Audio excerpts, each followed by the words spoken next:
Pemirsa, tanda tanya penyebab kematian Afif Maulana, seorang siswa SMP yang jasadnya ditemukan di bawah jembatan Kuranji, Padang, Sumatera Barat belum terungkap. Kapolda Sumatera Barat mengakui ada kesalahan prosedur yang dilakukan aparat saat membubarkan massa tawuran di depan Mapolsek Kuranji, tetapi tidak pada penanganan Afif.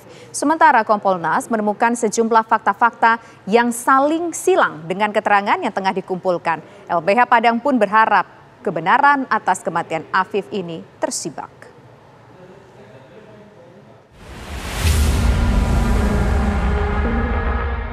Kematian Afif Maulana, siswa SMP yang ditemukan tewas di bawah jembatan Kuranji, Padang, Sumatera Barat masih menyisakan tanya.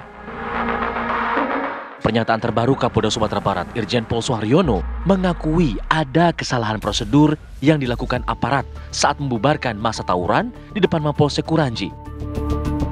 Namun tidak ada penanganan Afif Maulana. Prosedur yang diduga kurang benar.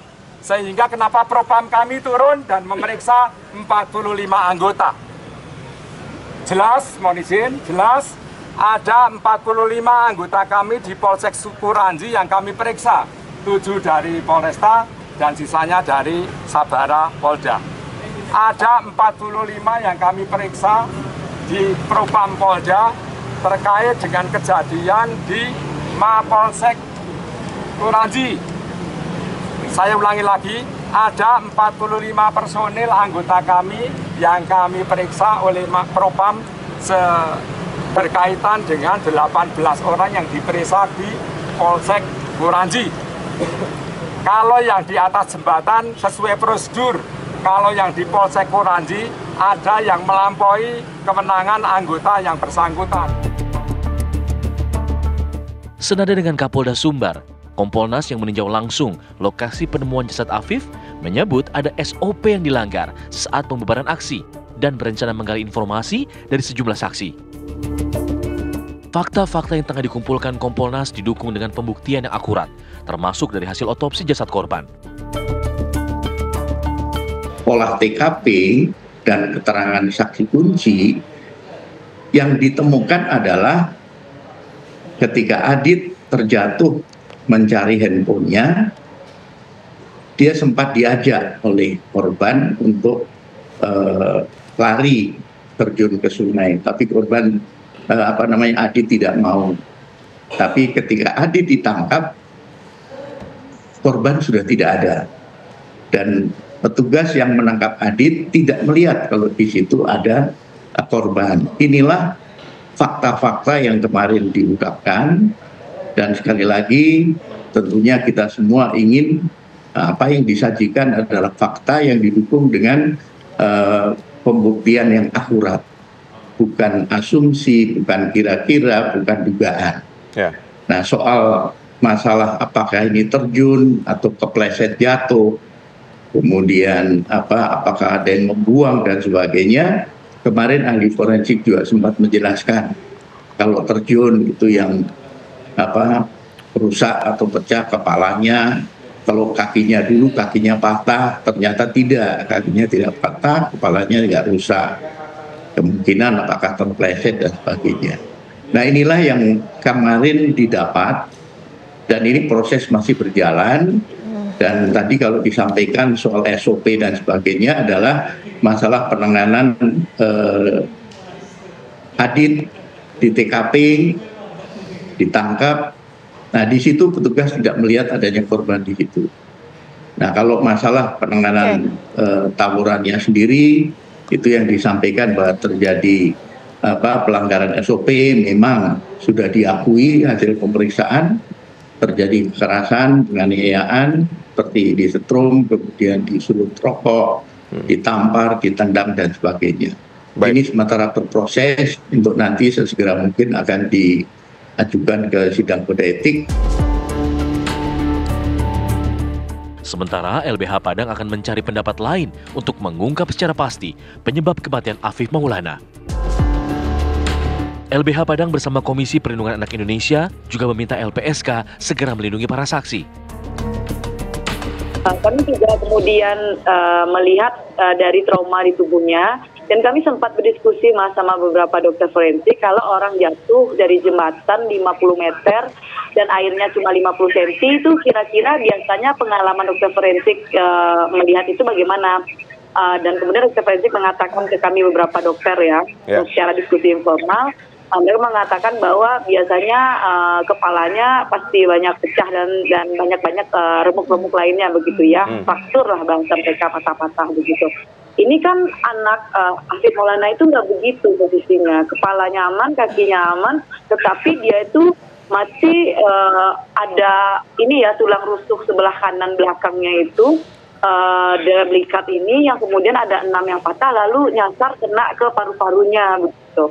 Nah ini posisinya yang kami kunci. Cuman kemudian kan LBH lihat ada inkonsistensi. Awalnya yakin sekali melompat, seolah-olah saksi A ini melihat sekali melompat begitu. Lalu kemudian dirubah kepleset begitu. Dan saya katakan bahwa kami belum membawa saksi itu datang ke kepolisian.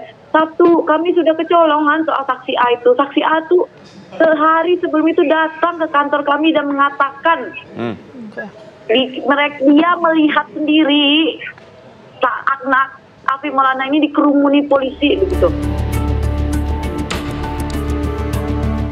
Kendati demikian, keluarga Afif Maulana tak meyakini buah hatinya terlibat aksi tawuran dan tewas karena terjun ke sungai lantaran luka lebam yang ditemukan di tubuh korban.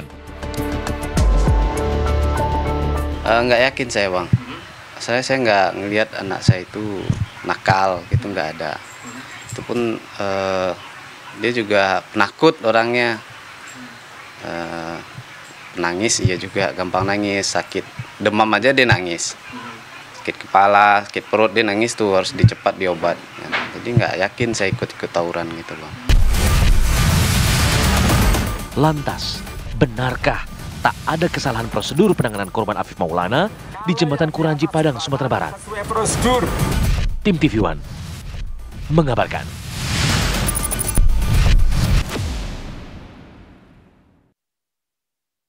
Pemirsa, untuk mengetahui informasi terkini kasus dugaan penganiayaan Afif Maulana, sudah bergabung bersama kami Indira Suryani, Direktur LBH Padang, dan Riki Lesmana, paman korban. Bagaimana investigasi yang sudah dilakukan oleh LBH Padang sejauh ini? Silakan Mbak Indira. Ya, tadi hari ini sekitar pukul 2 ya, saya dan tim saya itu datang ke Propam Polda karena diundang untuk memberikan keterangan atas pelaporan kami di hari Rabu kemarin terkait dugaan penyiksaan ke Propam Polda Sumbar. Tadi kami sudah menyampaikan keterangan yang kami ketahui dan kami diminta untuk menyerahkan beberapa tambahan dokumen dan segera untuk menghadirkan saksi-saksi di Propam Polda Sumbar. Ya, saksi-saksi ini ada berapa orang yang akan dihadirkan? Siapa saja mereka, Mbak Indira? Iya, jadi begini ya. Ini kan peristiwa misteri jembatan Kuranji ini kan melibatkan ada 18 orang yang diamankan begitu. Keterangannya tentu saja sangat dibutuhkan untuk membongkar kasus Afif Maulana. Nah, kami mendorong terlebih dahulu memang proses di Propam karena kami ingin melihat proses pemeriksaan ya secara etik terlebih dahulu.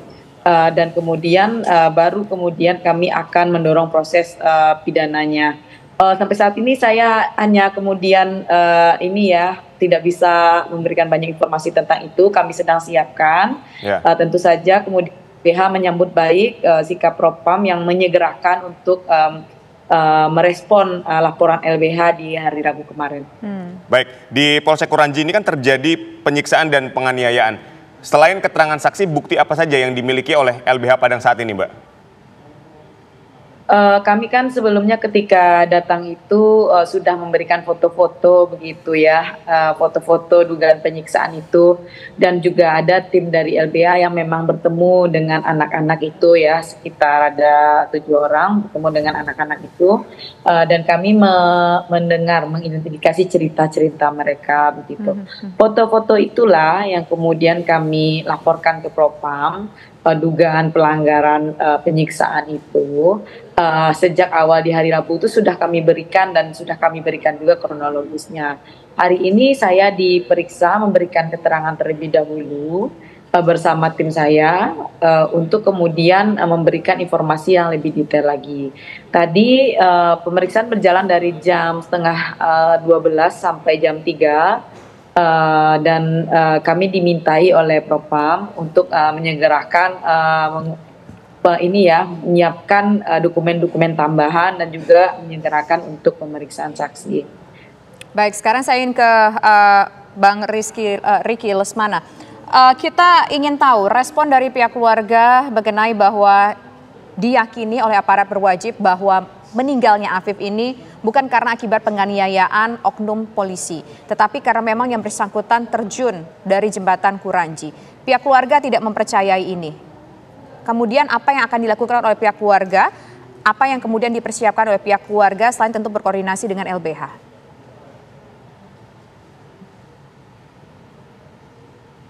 Yang dipersiapkan sama keluarga pamannya Afif, Bu, ya, saya, Bu, ya. Saksi yang ada 18 orang tuh sudah saya temui, Bu. Ada yang bilang si Afif ini di jembatan Kuranji dikerumunin sama polisi. Habis itu di Polsek Kuranji dia dipukul, disiksa. Iya. Baik. Ini memang Afif ini sempat dibawa ke Polsek Kuranji atau kan sebagian ada yang bilang bahwa Afif ini setelah dari jembatan itu tidak diketahui lagi keberadaannya. Tapi kalau berdasarkan cerita itu Afif ini memang dibawa ke Polsek Kuranji juga? Ada yang lihat, Bang, dalam 18 orang itu ada yang lihat. Oke, jadi ada dugaan menurut 18 orang itu Afif itu ditangkap kemudian dibawa bersama dengan 18 orang lainnya dan dianiaya di sana? Seperti itu pengakuan? Sudah dipukul dulu sama Sabara itu di jembatan Kuranji. Kemudian dibawa ke kantor polisi? Namanya anak-anak dipukul ini ya, Bu, pingsan dia. Maka dibawa di Polsek. Polsek dan minta ampun dia. Itu yang Afif sempat minta ampun ketika di Polsek menurut keterangan teman-temannya? Iya, udah minta ampun dia. Tolong ampun Pak, namanya anak-anak, Bu. Baik, ini artinya bukan hanya 1-2 orang yang melihat Afif ini memang dibawa terus ke Polsek Kuranji ini, Mas? Nggak ada dia di jembatan itu, Bu. Di lompat jembatan itu apa tuh, Bu? Nggak ada, bohong tuh, Bu. Oke, Pak, itu kan kita dengar ya, Afif ini sebelum kejadian sempat minta izin sama ayahnya, sempat video callan, kemudian juga sempat kirim foto, begitu mereka aktivitasnya ngapain aja selama di sana. Itu betul seperti itu, Pak, ya? Afif sempat menghubungi orang? Enggak. Gimana, Pak? Mie dia, Bu, lagi makan mie, dihubungi papanya, buat video. Ini Afif lagi makan mie, Pak, katanya. Itu berapa jam sebelum kejadian? Sekitar jam 2 lah, Bu. Baik, lalu yang diyakini oleh pihak keluarga kan kalau statement dari pihak kepolisian ini ada yang menyatakan bahwa Afif ini melompat atau terpeleset dari jembatan. Tapi terus tadi dijelaskan bahwa keluarga sudah berbicara dengan korban yang lainnya juga, bahwa menyatakan bahwa Afif ini dipukuli. Nah, sampai Afif ditemukan di jembatan ini, keluarga meyakininya seperti apa? Nggak ada, Pak. Kalau dia terjun ke jembatan, Pak, ya, hancur, patah-patah, tulangnya pecah nih, Pak. Baik, lalu keluarga meyakini Afif berada di bawah jembatan ini seperti apa? Apakah ditaruh oleh oknum atau seperti apa? Itu dari ditaruh sama oknum tuh, Pak. Oke. Nah, kita ingin tahu, Afif ini sosok yang seperti apa sih, Pak? Karena kan diduga Afif ini mau ikut tawuran, Pak. Bisa cerita nggak sosok Afif ini seperti apa? Karena kan kita hanya bisa melihat wajah Afif seperti apa, senyum Afif seperti apa, aktivitas Afif seperti apa. Itu kan dari foto-foto yang ada di media massa, Pak. Afif ini sosoknya seperti apa? Mungkin nggak dia ikut tawuran, ikut geng tawuran? Ini, Bu, ya, dia suka main di rumahnya aja, Bu, di kampung dia, Bu. Ini ada yang sayang sama dia, Bu. Kata laut, sayang sama Afif, tahu sifat Afif dia, Bu. Gimana saya Afif tahu dia tuh, kata laut dia. Jadi, sayang sama Afif dia nggak pernah nggak bandel, Bu. Boleh Ibu tanya sama dia. Dia pun ikut mandikan jenazah. Afif tuh nggak suka ikut tawuran gitu, nggak suka pergi untuk berantem itu nggak bener ya, Pak, ya? Atau gimana, Pak, kalau menurut keterangan? Dia pertama kali itu keluar malam dia tuh, Bu. Rencana kan dia mau pulang ke tempat papanya. Baik, jadi menurut keterangan dari teman-teman yang ada pada saat itu, apa yang sedang dilakukan Afif di jembatan ini sehingga dia akhirnya menjadi katakanlah korban? Si Afif ini lagi jalan sama si Adit ya, Bu. Lagi jalan di tendang sama polisi Sabara tuh. Terguling-guling lah dia, Bu. Dia tuh jalan. Masa kita udah ditendang tuh habis itu guling cepat bicara, nggak mungkin tuh, Bu. Itu nggak masuk akal, Bu. Itu di jalan, mereka jalan berdua, tujuannya mau kemana, Pak? Malam hari itu? Tujuannya si Adit ini, Bu, mau putar-putar dia. Soalnya si Adit ini nggak ada motor, keponakan itu ada motor. Oke. Dirayunya lah, Bu. Oke, jadi mereka jalan cuma ada Afif dan Aditya naik motor bareng, terus tiba-tiba ketemu sama dugaannya sama anggota polisi, seperti itu? Iya, ditendangnya mereka berdua nih, Bu, terguling-guling. Tapi kalau si Adit bilang, dia bilang di tempat keluarga aku nih, Bu, banyak yang saksikan dia. Dia ditendang, habis itu dipukul kepalanya sama Sabara di aspal katanya. Itu aku ada videonya. Itu pernyataan dari Aditya atau gimana, Pak? Aditya keterangannya apa yang disampaikan kepada pihak keluarga? Pihak keluarga nanyain nggak ke Aditya waktu itu kejadiannya gimana? Ya, kenyataannya si Adit ini sama si Afif ditendang, habis ditendang, guling-guling berdua. Habis itu si Afif katanya, Bang, lompat kita, Bang. Oh enggak, Afif, Abang nyerahin diri aja. Habis itu Abang cari HP, kan nggak masuk di akal tuh, Bu. Kalau kita dikejar polisi, Bu, nggak ada, lari terus. Baik, tadi Anda juga katakan ada... Jadi dipiting sama polisi katanya. Habis itu polisi nggak lihat Sadit lagi, itu nggak ada tuh, Bu. Baik, Mas Riki, tadi juga Anda katakan ada videonya. Video ini siapa yang merekam? Saya merekam, di kampung ini saya merekam semua, Pak. Banyak yang istri kakak Sadit pun ada. Itu video ketika malam bertemu dengan anggota kepolisian atau video apa maksudnya, Mas Riki? Afif dimakamkan, besoknya ketemu sama Sadit. Belum ketemu sama polisi dia. Udah buat surat perjanjian di LBH, Bu. Itu udah diambil sama polisi. Itu udah apa kita lagi tuh, Bu. Jadi apa itu dibohongin sama polisi, Bu. Soalnya yang nyaksikan Adit ini apanya, saksinya Adit mau ngomong itu banyak yang nyaksikan, Bu, di kampung nyaksikan semua di sini, Bu. Baik. Terima kasih Mas Riki Maulana dan juga terima kasih Mbak Indira atas waktunya bersama kami. Kita berharap agar misteri penyebab kematian Afif ini bisa terungkap sebenar-benarnya, seterang-terangnya. Selamat sore semuanya.